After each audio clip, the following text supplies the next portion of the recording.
we doing? Good, good. Good morning. Good to see everybody. My name is Bryan Smith. I'm one of the pastors here at Doxology Bible Church. If I haven't got to meet you yet, so excited that you're here. If you have your Bibles with you, you can go ahead and meet me in Mark chapter 1 as we just kind of continue through our study through the book of Mark, the New Testament book of Mark. Now, a lot of you, if you know my wife, Ashley, you know that she cannot have gluten, okay? She can't eat gluten. Now, the reason she can't have gluten, it's not because, she's got a little gluten intolerance, okay, and she gets a little stomach ache if she may eat a little bit of it. Okay, she has the real thing, okay? She's got celiac disease, so if she eats gluten, okay, her body has this very, very violent reaction, okay, every time she eats gluten. So keep that in mind. Earlier this week, I was making dinner for our family, and we were having this kind of like chicken pasta dish, and I'm following the recipe, okay, and I use the gluten-free pasta like I'm supposed to, okay, I know to do that. She's got this disease, okay, I wouldn't want to intentionally hurt her, and so I use the gluten-free pasta, but as I'm, kind of making it, I noticed that it calls for this like kind of sauce, like gravy that you put into the recipe, and so in our pantry, we have two different types of flour, okay, we have just your normal like gluten-filled flour, and we also have some almond flour that doesn't have gluten, which you normally use in situations like this. And this recipe, it called for 3 tablespoons of flour, okay, to make this sauce or gravy. And so now, if any of you have ever used almond flour before, okay, it's just not the same. Okay, it's just not the same. It's a little bit liquidy. Okay, it doesn't stick as good. It just doesn't taste right. So I'm kind of going back and forth, like, which flour should I use? Okay, and I'm like, hey, it's only 3 tablespoons of flour. Like, it's not that big a deal. Like, she's not even going to notice. Okay, it's a sacrifice she can make for the rest of our family. So I'm cooking this, and I put in 3 tablespoons of regular flour, okay, to make this gravy or sauce for our dinner that night. And then I finish it, and the meal comes out, and, everybody comes out, and they make their plate, and they sit down to eat, and Ashley makes her plate, having full confidence that her husband would not do anything, to intentionally poison her, okay? And so she gets it out, and she sits down her plate, and she eats it all, and it's incredible. I mean, it's so good. It's so much better than it would have been if we used the almond flour. In fact, it was so good that she packed some up with her and took it out, took it with her to lunch, okay, to work that next day to eat for lunch, okay? And I didn't say a thing, okay? And so I was like, man, she's ate it. It's good. Well, she comes home that next day, okay, and she walks through our front door, and I'm telling you, she looks like she's been run over by a truck.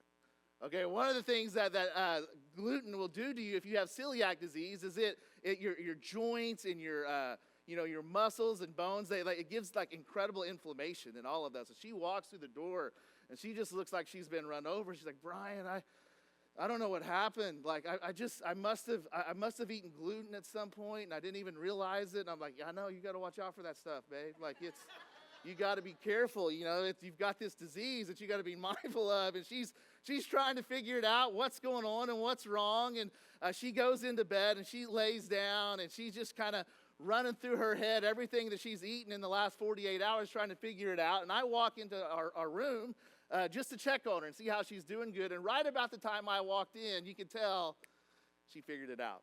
Okay, I walk in and she looks at me with just this like death stare, like staring into my soul. And she goes, Bryan, did you gluten me? Like, did you gluten me? She turns it into a verb, okay? And did you gluten me? And I'm caught at that point, like any, mature, godly husband would do at that time when you get caught doing something. I did what all of us would do. I pretended like I didn't hear, and I just kind of walked out of the room and said, I'm just kidding. I owned up to it. I apologize. And so, but man, Ashley, she sat down that night, okay, and she kind of followed my lead, okay? She ate the dinner that I prepared for her, okay? She ate it having full confidence in me. She made some assumptions about me. Number one, she assumed that I knew what I was doing, okay? She assumed that I knew what I was doing, that she had celiac disease, okay, that she can't eat gluten, and I knew how to cook a gluten-free meal. She assumed that I knew what I was doing. And number two, she assumed that I had her best interest in mind. 2 assumptions which turned out, okay, not to be true, at least in that particular moment. And so for the next 36 hours, she She had to live with the consequences and suffer the consequences of trusting someone and trusting a leader, okay, that just wasn't worth trusting. Now, why do I tell you that story? Okay, other than just to lower your confidence in me as a person, okay, in general. Why did I tell you that story? Well, we've been kind of studying through the Gospel of Mark, okay? We've been reading through this. And so, and one of the things that Mark has been kind of showing us is that, hey, Jesus, he's a king, okay? He's a new king. He's a better king. He's a leader that we should follow. And as if you were reading this for the first time, reading Mark for the first time, he's saying, hey, Jesus is the king. Jesus is the king. If you're reading it, the first question you would ask yourself is, hey, well, if he's the king, what kind of king is he? Like, what's he like? What kind of king is this person? Like, is he someone, if we follow Jesus, if he is our king, like, what would that be like? Okay, we just kind of came off this scene last week where he called his first disciples to follow him. Okay, he saw these guys, they're out fishing on the lake. He's walking beside them, 4 guys, 2 sets of brothers. And he says, hey, why don't you follow me? Like, leave everything you have and follow me. And they do it. Okay, they drop everything they have to start to follow Jesus. And let's be honest, we talked about this at our community group last week, it feels a little irresponsible, doesn't it? I mean, these guys just dropped everything. They dropped their nets, they dropped their boats, 2 of them dropped their dad, okay? And they left everything they had to follow Jesus, which just seems like so irresponsible. Like, how did they know? Like, how did they know that wasn't going to come back to bite them, okay? How did they know that wasn't going to burn them in the end? How did they know that Jesus was the type of leader worth following? Because, listen, we all know, we have all experienced the pain, okay, of following a leader who wasn't worth following, haven't we? We felt that before, okay? We have, maybe for you, maybe it was a boss, or maybe it was a coach, or maybe it was even a parent, okay? And it's someone that you kind of counted on them and trusted that they knew what they were doing. And they were supposed to show you the way, only to find out they didn't have any clue. Okay, they didn't have any clue. And you kind of got left, with the consequences of that and dealing with the consequences of that. And there's pain, okay, that comes when we follow leaders that aren't worth following. Maybe you gave your trust to somebody that you loved, okay? Maybe somebody that you thought loved you, okay? A spouse or a friend or somebody that you were convinced that they had your best interest in mind. It turns out only to discover that they were only thinking about themselves. So how do we know when Jesus says, hey, follow me, come follow me, how do we know that it'll be any different with him? How do we know? Because if you've been burned by following someone before that wasn't worthy of your trust, that wasn't worth following, man, you want to do everything in your power to make sure that you don't make that mistake again. So how do we know? What makes Jesus a leader worth following? Okay, well, Mark's going to answer that question for us this morning. He's going to show us, okay, why Jesus, what is it about him that makes him a leader that is actually worthy of our trust? And he's going to tell us that. He's not going to do it by just kind of making a statement. He's not just going to say, hey, here's who Jesus is. He's going to do that by just kind of walking us through a typical day with Jesus. Okay, so this is a really interesting passage of Scripture. This is the only place in the whole New Testament where you just kind of get to walk through from beginning to end a whole day with Jesus. Okay, from the time he got up to the time he went to bed. And what that day looked like as we kind of walk through this day with Jesus, Mark's going to show us why Jesus. What is it about him, okay, that makes him a leader who is worthy of our trust, okay, a leader that is worth following. So let's kind of pick up the story. Mark chapter 1, beginning in verse 21. So Jesus, he has called these 4 men to follow him, okay? Simon, Andrew, James, and John. They've dropped everything. They followed him. And here's where they're following him toward. Verse 21, he says, Jesus is kind of the 5 of them, his new little crew there, says they went to Capernaum. And when the Sabbath came, Jesus went into the synagogue and began to teach, okay? So these guys, they drop their nets, they start to follow Jesus. They go to Capernaum, which was Simon's hometown, and that kind of first Sabbath day that they're there, it's first Saturday, they go to synagogue, okay? And now synagogue, the best way I can kind of describe that, it's kind of like the Jewish church, okay, at that day. And so they go to synagogue that day, and Jesus is teaching, okay, which wasn't that uncommon to do. You would have different rabbis that were traveling in, and they would teach at these different synagogues. So Jesus, they come in, and he stands up, and he starts to teach, and it becomes pretty evident pretty quickly that this was some type of teaching, okay, that they had never heard before. Okay, he was teaching in a way that they had never heard before. Verse 2, it says, the people were amazed. Okay, they were amazed at his teaching. Why were they amazed? This is that their minds were blown. What was it about him? Why were they amazed at his teaching? Because he taught them as one who had, and circle this word here, it's kind of the key, as one who had authority. As one who had authority, not as the teachers of the law. Okay, they were amazed at Jesus' teaching because he taught them as one who had authority. So what does that mean, that Jesus taught as one who had authority? Well, Mark kind of shows us there. It's because it was different than the way that the teachers of the law taught them. And so how did the teachers of the law normally teach in synagogue? Well, what they would normally do is they would show up, and these scribes, these teachers of the law, the way they normally taught is they would pull out their scrolls, and they would read a section of the Old Testament. Okay, maybe they pull it out and they just kind of read a section of Isaiah or something like that. They would start to read that, and then in order to help people understand what it was that they were talking about, they would just start quoting all of the different rabbis of their day. Okay, so that's kind of how a typical synagogue service would happen. They'd come up, they'd read a scroll, and they would say, hey, Rabbi so-and-so says this means this. Okay, and Rabbi so-and-so says this means this. And that's kind of how they taught. They would read, and then they would quote other people. But Jesus, he taught differently. He didn't do that at all. Jesus, he shows up to the synagogue that day. He stands up. He reads from a scroll. He reads from a scribe. And he doesn't start quoting anyone. Jesus, instead, he reads it and says, hey, something like, hey, you have heard that it was said, but now I say to you. Okay, he doesn't quote any people at all. He says, you've heard that it was said, but now I say to you. Okay, this is what this means. Jesus, he starts to teach them as one who has authority. Okay, Jesus, he starts teaching the book as if he was the one who wrote the book.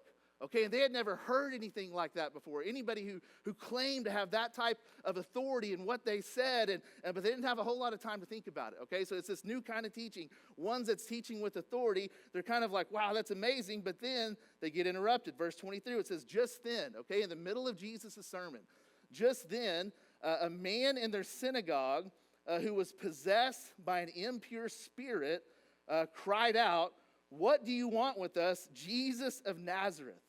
Have you come to destroy us? I know who you are, the Holy One of God. So this man, demon-possessed man, stands up and interrupts Jesus right in the middle of a sermon. And Jesus didn't like it. Okay, he wasn't a big fan. And so he has something to say. Verse 25, he says, be quiet, said Jesus sternly. Come out of him. The impure spirit shook the man violently and came out of him with a shriek. The people were also, here it is again, amazed. They were amazed. Okay, their minds were blown. They were amazed. Well, why were they amazed? They asked each other, what is this? A new teaching, and with, here's that word again, authority. A new teaching with authority. He even gives orders to impure spirits, and they obey him. News about him spread quickly all over the whole region of Galilee. So Jesus is preaching, and this demon-possessed man stands up, and he performs an exorcism, okay, right in the middle of service. I've tried to kind of plan that in here, but it hasn't happened yet. You know, it might help us stay a little bit more engaged. But he casts out this demon, okay, performs an exorcism right in the middle of service. Now, exorcisms, they weren't totally uncommon in that day. We actually have historical documentation of other religious leaders, okay, who tried to perform exorcisms. And typically, those exorcisms, they would kind of go through the same just kind of pattern that Jesus went through right here, okay? Whenever they were kind of reading about what they did, they would do two things. If they were trying to cast out a demon, number one, they would call on the demon to be quiet. And then number two, they would call on the demon to come out. Okay, so that was just kind of the normal pattern that these different religious leaders would run through, except there were two kind of differences, because whenever they would call on a demon to be quiet, okay, they would always invoke the name of some higher power. Okay, they would say, hey, in the name of, so-and-so, in the name of the Most High, I command you to be quiet, okay? And then they would kind of basically do some kind of like incantation or like, I don't know, like Karate Kid type thing to try to coax the demon to come out. They're trying to convince the demon to come out of this man, and they would do it. That's kind of the same pattern. But Jesus, he doesn't do that at all. Jesus, he doesn't have to invoke the name of some higher power. He's the highest power. Jesus, he's not trying to convince this demon, coax this demon to come out of a person. Jesus gets annoyed and says, shut up and get out of here. And it listens. It doesn't have any choice. And people see this and they're amazed. They've never seen anything like that before, that type of authority before. There was this category, this power that they didn't have any kind of category for. They'd never seen that type of authority. They'd never seen that type of authority and power in a person, and their minds were blown. It was different. Okay, Jesus had a type of power that was different than anything that they had seen before. But it wasn't just his power. Okay, it wasn't just his power that set Jesus apart from everyone else they had ever seen up to that moment. It was also his heart. Okay, he had the power, but it was also his heart. Okay, and Mark's going to show us that as he kind of continues the story. So that was the morning. Okay, Jesus' morning. He's in synagogue. He teaches.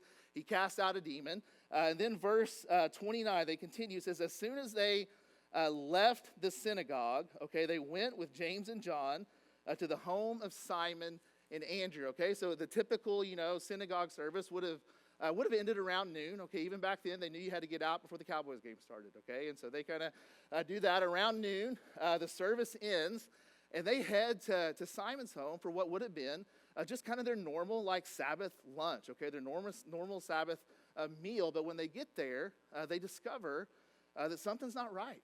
Okay, something's off. Verse 30 says, Simon's mother-in-law was in bed with a fever. And they immediately told Jesus about her. And so they get there, and Simon's mother-in-law, she's sick. She has a fever. Okay, this isn't just kind of some mild fever that you could cure with a Tylenol. Luke, the doctor, in his record of this story in his gospel, he says that it was a high fever. Okay, so she was sick. Okay, she was very, very sick, and she couldn't get out of bed. And they come and they let Jesus know about it. Say, hey, my wife's mom, she's sick. Okay, she can't get out of bed. And so think about what they've just seen, though. Okay, they've just come from synagogue. They've just watched Jesus with a word, cast this demon out of a person. Okay, and so they're there, and they've got this sick woman there next to them, this woman that they love, this woman that they care about. Do you think the question that they were asking themselves, do you think they were wondering, hey, I wonder if Jesus can handle this? Man, I wonder if this fever is going to be too much for him. We just watched him with the word cast a demon out of another person. I wonder if he can handle her temperature. Maybe, but probably not. My guess is they were asking themselves a different question. Man, they just seen Jesus with the word cast a demon out of a man. They knew Jesus was big enough to deal with the devil. You know what question I bet they were asking themselves at that moment? Jesus, this man, he's big enough to deal with the devil. But is he small enough to care about mom? Big enough to deal with the devil. Is he small enough to care about mom? He has the power to do anything that he wants. There's no limit to his power. He can do whatever he wants. But does he have the heart? Does he have the compassion, okay, to care about me? To care about the things that are going on in my life? Okay, he's got the power to do what he wants, but does he have the heart? Listen, power can impress us, but it's compassion. Okay, it's love, it's compassion that leads us to trust. So they're wondering, does he care? Is he going to leverage this power to help me and meet my needs? What's he going to do? So how does Jesus respond? Verse 31, it says, so Jesus, I love this, he went to her. He went to her. Here's this woman, she's laying sick in the bed. Jesus didn't have to go to her. He could have thought something. He could have just spoke a word. He's already proven that before. But he went to her. He went to the room, sat next to her, went to her. He took her hand and he helped her up. And the fever left her and she began to wait on them. Jesus, he comes, okay, and he sees this woman who's hurting and she's got these problems. And Jesus, he could have healed her with a word, but he didn't. He took her by the hand. He sat with her because he wanted to make a point. Listen, I'm not here because I have to be. I want to be. I'm here. I want to meet your needs, okay? And Jesus, power can impress us, but it's compassion. It's compassion that makes us trust. We see Jesus' heart and his compassion for people in this moment. And next, Mark, he's going to show us just kind of how deep that compassion of Jesus ran inside of him, okay? And so after that, he heals Simon's mother-in-law. The fever leaves her, and then verse 32, it says, that evening, okay? So probably around 6 p.m. at that point, they've had lunch, healed his mom, they're moving into evening. That evening, after sunset, the people brought to Jesus all the sick and demon-possessed. The whole town gathered at the door, and Jesus healed many who had various diseases. He drove out many demons, but he would not let the demons speak because they knew who he was. And basically, Jesus, he just wasn't interested, okay, in the affirmation from evil. But here, it's around 6 p.m., okay? It's the evening. The sun has set, which meant the Sabbath day has officially come to an end. Okay, so at that day, people can start leaving their house. Okay, they start leaving their house, and word's kind of out about Jesus in this town. It says the whole town came. This was a town of probably Capernaum, probably about 10,000 people. It says the whole town started to gather at Simon's door, okay, because they heard, okay, they were at synagogue that morning. They had seen Jesus cast out the demon of this man, okay, just with a word. And so they show up, and they says they bring all their sick to him. Everybody's kind of bringing somebody to Jesus. And they show up with their fever. And they show up with their infections. Okay, and they show up with their gout. Okay, I had that 2 weeks ago. I would definitely find Jesus. It was terrible if you ever had gout. They show up with all of the things that are wrong with them. They show up with their heart disease. They show up with their demon-possessed children, and they show up, and they're wondering the same question. Okay, that disciples that had wondered about earlier that day. This man, okay, who was powerful enough, okay, to cast out a demon with the word. Okay, and they watched that happen earlier that morning. Does he care enough? He's powerful enough, but does he have the heart? Will he still care about me tonight? And they bring all of their sick to Jesus, and he spends all night healing them. And they've met in Jesus, this man who had the power to meet their needs, okay, and the compassion, okay, to meet them where they were. And Jesus heals them all through the night. And eventually he goes to sleep. And then verse 35, he says very early in the morning, he goes to sleep, but he doesn't sleep that long. Okay, he gets up, okay, very early in the morning. While it was still dark, Jesus got up, left the house, and went off to a solitary place where he prayed. Okay, so Jesus had a pretty busy day. Okay, he's taught, he's cast out a demon. Okay, he's healed probably hundreds, maybe thousands of people all throughout the night. He gets up, he's got to be tired. Okay, he's got to be exhausted. So here's just kind of a little bit of a side note, a little sermon within a sermon here. When Jesus was tired and when Jesus was exhausted, what did he do? Well, he carved out time to be with the Father.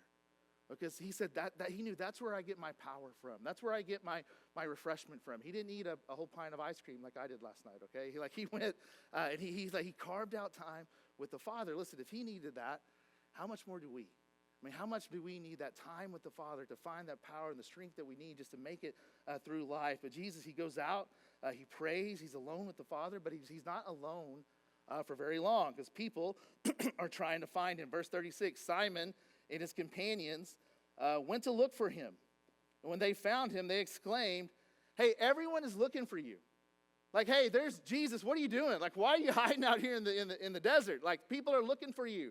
There's more people to heal. There's more people to help. Okay, we're building up popularity here at this moment. Like, let's not slow down. Okay, like people are talking about us. We're trending. Okay, everybody wants to know who you are. Like, let's not stop now. Let's not slow down. Okay, there's more people to help. There's more people to heal. So how does Jesus respond to that? Jesus replied, let us go somewhere else, to the nearby villages. So that doesn't just really seem like the most compassionate thing that you could do, does it? They're like, hey, here's all of these people here in this town, in this city that need your help right here in this moment. And Jesus says, nah, let's go somewhere else. Like, let's go somewhere else. It doesn't necessarily seem like the compassionate move there until you really kind of see the reason why Jesus said that. Why did he say, hey, let's move on. Let's go somewhere else. He says, let us go somewhere else. Why did he say to go somewhere else, to the nearby village? He says, why? So I can preach. Okay, so I can preach. So I can preach there also. That is why I've come. That's why I've come. I've come to preach. That is why I've come. So he traveled throughout Galilee, preaching in the synagogues and driving out demons. And that's kind of how Jesus' ministry was, okay? For 3 years, he kind of traveled around, okay, through the 240 towns of Galilee. And he would go to the synagogues and he would preach. But Jesus here, he's real quick to point out, he says, hey, the point, okay, of why I came, he says, I came to preach. I came to preach. He says, there's a message.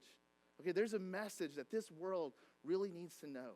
Okay, there's a message that I've got to get out to these people. And so, yes, Jesus in his compassion, okay, he came and he met the physical needs of the people around him, and he served them. And in his compassion, he did that. But he's quick to point out, he's saying, hey, that's not the whole point, the reason that I came.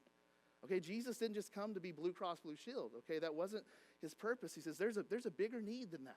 Okay, there's a greater need that people have. There's a need beyond that need, that the real need that this world has. He says, I've come to meet that need. So he says, I've come to preach. There's a message that they need to hear. And his compassion, he says, that's my priority. That's why I came.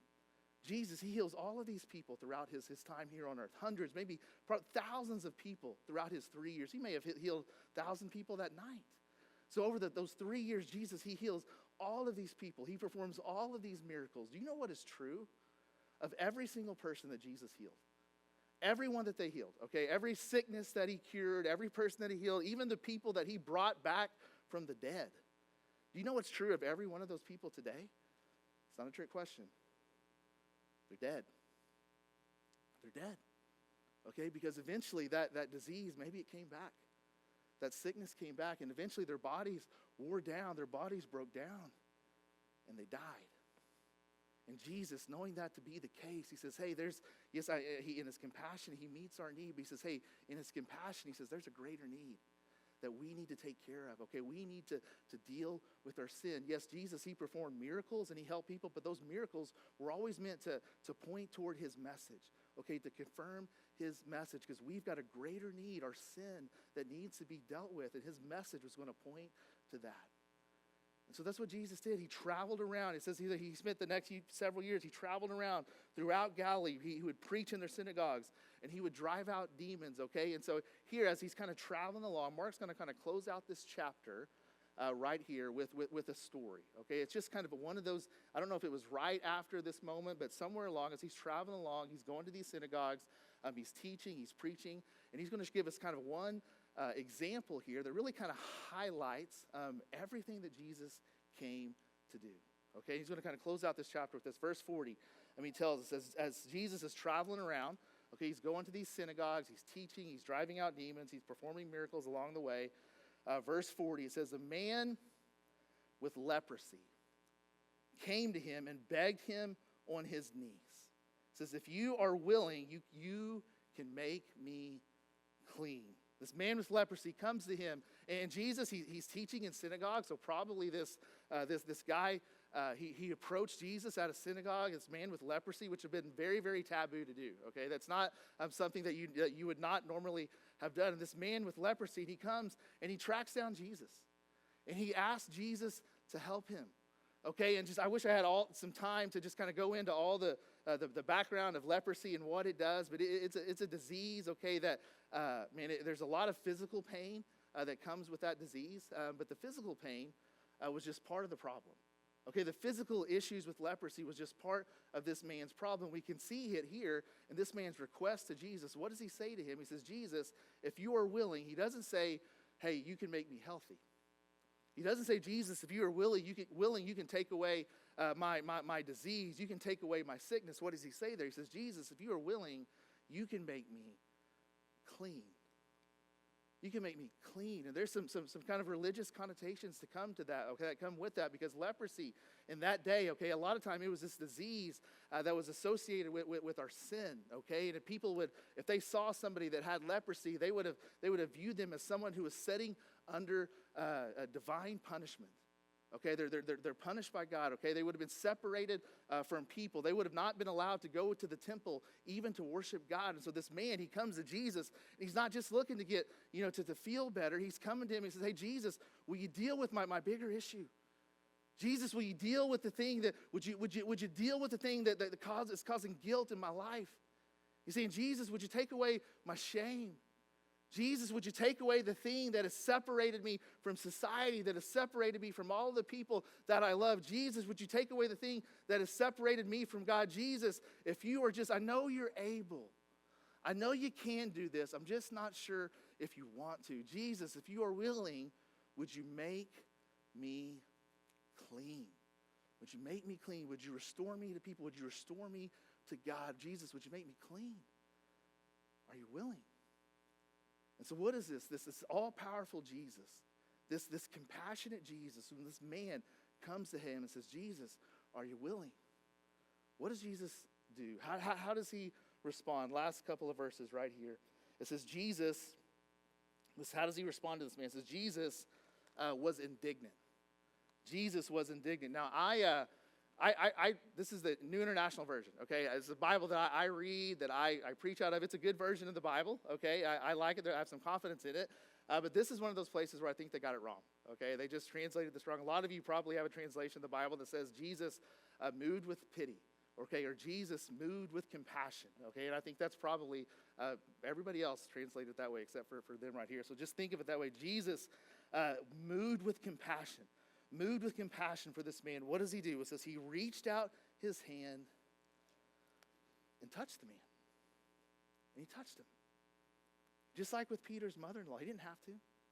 Okay, he could have just spoken a word, but he reached out and he touched this man. And this was probably the first time that this man has experienced human touch since that first spot of leprosy popped up on his body. He reaches out and he touches this man. And what does he say to him? He reaches out, he touches them, and he says, I'm not reluctant. You're not having to twist my arm. I'm not troubled that you're asking. I'm not put off by you for coming to me and asking me to meet your needs. What does Jesus? He reaches out this man, touches him, and says, I am willing, he said. Be clean. Be clean. I'm willing. I'm willing. I want to. I'm glad to. I'm willing. Be clean. In fact, Jesus, he was so willing to make this man clean, so willing that about 3 years after this moment, Jesus, he walks up a hill, okay, outside of a city. He walks up and he dies on the cross for our sins. And he comes back to life 3 days later, okay, for all who would put their trust and faith in him, so he would have the power, so he could declare all who would put their trust in him, you're clean. You're clean. Okay, the things that bring shame in your life, the things that cause guilt in your life, the things that are wearing you down, I'm so ready to help you. I am willing, he said. Be clean. So why? Jesus is king. Jesus is a leader. What makes him? Why is Jesus? Okay, why is Jesus a leader? Why is he a leader that we should follow? Why is he a leader, the leader who is worthy of our trust? Here's what Mark wants us to know. Okay, here's what makes Jesus the better leader. Here's what makes Jesus the better king. Jesus, he has the power to help. And Jesus, he has a heart that cares. Why? What makes Jesus worthy of our trust? Why is he the leader that we should follow? Jesus, he's the power to help you. Okay, whatever it is that we're going through, whatever it is that we're wrestling with and dealing with right now, Jesus, he has the power to help you. And Jesus, he has a heart that cares. His heart breaks for us in the pain that we find ourselves in. He has the power to help. And he has a heart that cares. I'll go ahead and invite Barrett and Van to go ahead and come up right now. So the question I just kind of want us to think about as we lean on, or just kind of leave on this morning is, hey, do you see Jesus that way? Do you see him that way? Is that the type of leader you see him as? Is that the type of king you see him as? Do you see him that day? Do you see him as that type of authority? That type of authority in your life? Do you see Jesus as that type of leader? Do you see Jesus as that type of king? Okay, the king that has the power to help you. Okay, whatever it is that we find, whatever situation we find ourselves in. And do you see him as the king who has a heart that cares? Because listen, when we see Jesus that way for who he truly is, for who he really is, the most logical thing we can do with our lives is just to follow him. To follow him. The king, the leader who has the power to help you. The king who has the heart that cares. Do you see him that way? You know, I know all of us, there's things going on, I think through our weeks, and just talking to some of you out here this morning, listen, there's some situations in our life, there's some moments in our life, seasons, just things we're going through, where we kind of can feel helpless, don't we? There's some things where we just feel helpless. Okay, we're not really sure what to do, and we don't know really where to go. Listen, Jesus, he wants you to say, hey, in those moments, would you come to me? Come to me. Follow me. We all have situations in our life right now that we're not sure that we can handle. We all have just struggles that we're going through right now that we are not sure if we're going to have the power to overcome. We all have weight that we're carrying right now that we don't know if we're going to be able to carry it for very much longer. If you feel that, if you're there, can I give you some good news? There's a leader you can go to. There's a leader you can run to. There's a leader you can follow who is not just able, but he's willing. He's willing. He's got the power to help you. But not just that. He has a heart that cares. So follow him. Follow him. Take those problems to Jesus. Follow Jesus. He is the leader we've been looking for. Let me pray for us. Jesus, I thank you for this day. I was thinking about this morning, just 2,000 years ago when you lived these 36 hours on this earth. And what we got to see just in who you are and what you showed us just by coming down here and rubbing shoulders with us and being next to us, showing us about the truth of who you are, Jesus, that you have authority. You have authority over sin, over death, over our struggles. Jesus, you are the one in control. You are the one who is sovereign over this world. Jesus, you have authority. You have power. But it's not just power, because we've been across power. We've seen power. And if we can't trust it, it is a very, very scary thing. But Jesus, that is not you. You have the power to help, but you have a heart that cares.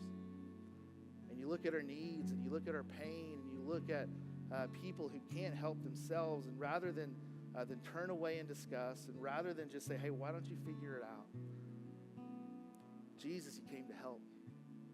You came to meet our needs, and we can run to you, and we can trust you. Lord, power may impress us, but it is compassion that leads us to trust. So I pray for all of us this morning. Lord, if there's some here who never, for the first time in their life, they've never put their trust in you as their Lord and Savior, and ask you to be their rescuer and to forgive them of their sins and just kind of surrender control of their life to you this morning, I pray that they would, that you would give them just the faith that they need.